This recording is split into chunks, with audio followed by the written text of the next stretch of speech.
Hey, what is up everyone? Kilrian here, bringing you another quick Genshin Impact video, and this time I want to be talking about the up-and-coming banner, or the banner that's releasing in T-minus like 3 hours or something like that, being for Hu Tao. Now, Hu Tao being a primary carry character that relies heavily on like reducing her own health to increase her attack, a pyro, polearm wielding character, and this is the banner that we're going to be looking at. We got Hu Tao, obviously, as the main prize, what everyone wants, the new ghost waifu, followed with the 4 stars of Xiangling, Chongyun, and Xingqiu. Now, I wanted to kind of address a little bit of what I think with these characters. In terms of the banner in itself, I don't believe it's worth, like, going hard on this banner specifically for the 4 stars. I will preface that, but it's kind of interesting to see like the characters that they opted to provide with her. Outside of Chongyun, both Xingqiu and Xiangling seem like they actually have value with her, and I'll touch base a little bit more on that. So, the main thing that we're going to be looking at once again with the 4 stars that are coming out is we have, well, if I can properly get to my characters.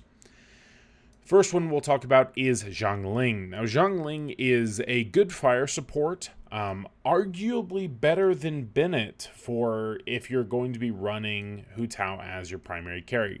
The primary reason is as Hu Tao reduces her health, she gets more attack percentage, right?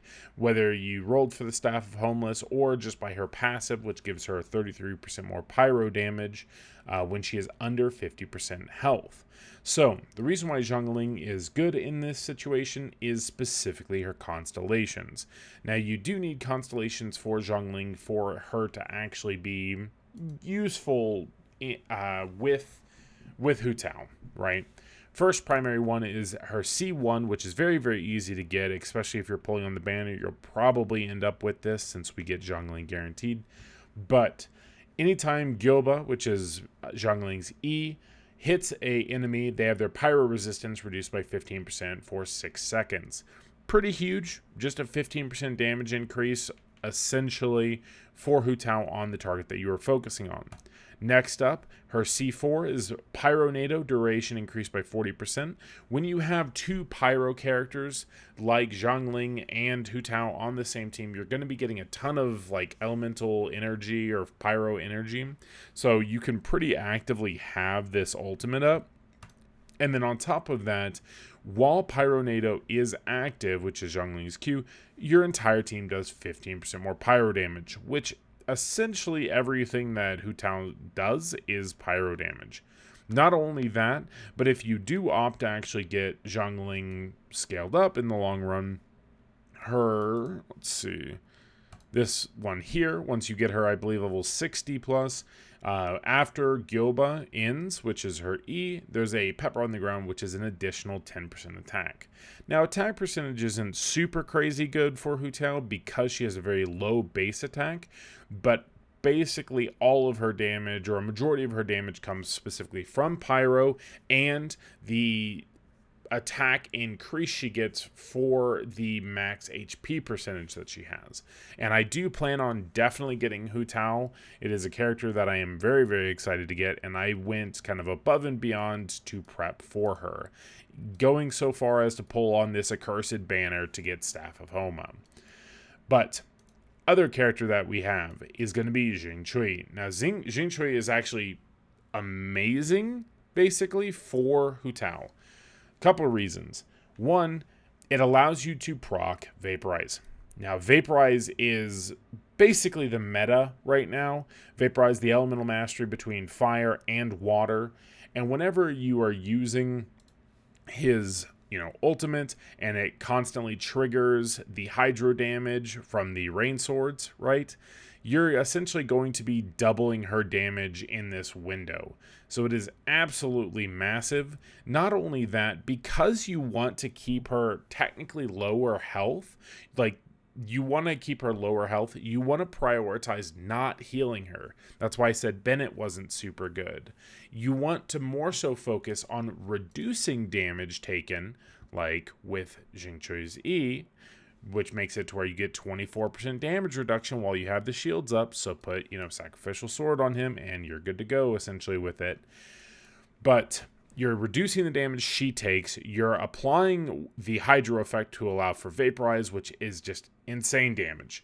Like Xingqiu is admittedly, I'm a chubby dolphin, as we've probably seen my account. I have every single character at this point, and Hu Tao is not going to be the exception.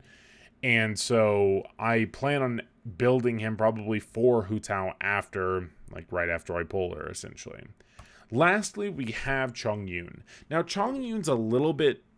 I don't think he actually has too much value in this or with him, because the main thing that he does with his constellations is providing, after he uses elemental skills and elemental burst, you're essentially getting 15% reduced cooldown, which can be useful.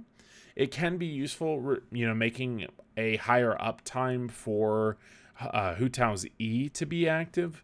But for the most part, in my opinion, because you won't be able to actively apply the cryo effect with the fire effect, because fire does override cryo when she uses her E. Honestly, I don't find Chongyun to be super useful. There are better characters specifically for supporting her. Now, a couple of characters that I would like to encourage you utilize with Hu Tao is going to be, one, if you have a shielding type character like your boy Zhongli. Obviously, not everyone's going to have him, but Zhongli is a perfect example of what you want. You want to be able to get her low health, put a shield onto her, and essentially keep her survival that way. You don't want to increase her health the entire time. Another character which will be very good, in my opinion, with it is Diona. Now, Diona is huge because of the fact that she applies the cryo effect and allows you to get melt procs by utilizing her ultimate, right? This provides a small amount of HP. It's not a massive heal like Bennett. And so you can just utilize this to apply the cryo effect and get the additional damage, skate around the outside. On top of that, holding down her E with the max HP gives a really, really nice damage absorb shield on top of that. Diona is going to be a great selection if you are playing with Hu Tao. And for all free-to-play players, if you are committing to the Hu Tao Nation, guess what? You actually can get a use out of this guy. His ultimate is actually super, super good whenever you are running Hu Tao, because it applies the effect onto her, spinning little ice crystals go around, apply the cryo effect, and then spam melt. But obviously, that's past the banner. The banner, we're looking at Xingqiu, looking at Xiangling, we're looking at Chongyun. But the other two characters that I mentioned, I would definitely encourage, or three characters I would encourage having on her team. Now, hopefully y'all found this video informational. Hopefully y'all get lucky pulling for Hu Tao. I will be pulling for Hu Tao probably today, honestly, in T-minus 3 hours. You can probably catch me on twitch.tv/Killrian or right here on YouTube. So, good luck, ladies and gents. I hope to see y'all there. Other than that, peace.